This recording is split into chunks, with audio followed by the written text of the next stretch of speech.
नमस्कार दर्शक बंधु एबे घर तैयारी पाई मिलिबो 2,75,000 टंका। तो जो मानकर घर नहीं घर विजु स्वास्थ्य आवास योजना जो मानक मिलि तो से मानक एही वर्ष ठार राज्य सरकार डिक्लेयर करछंती 2,75,000 टंका मिलिबो जाउची।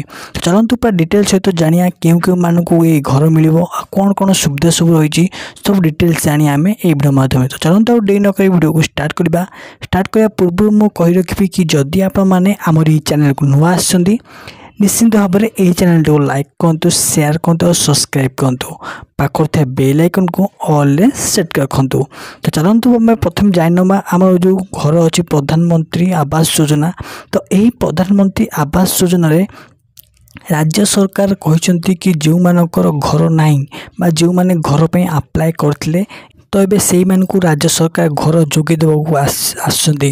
तो चलंतु एबे राज्य सरकार मो डिस्क्रिप्शन में लिंक देछि से लिंक को आपण क्लिक करे जदि आपण घर पाई नांती से लिंक को क्लिक करी आपण घर अप्लाई कर परबे। तो चलंतु आज रे वीडियो एई देखिबा देखाबा अन्य को जो मु वीडियो रे जदि मन रे कोनोस डाउट अछि कमेंट निश्चित करबे। रहउची जय जगन्नाथ।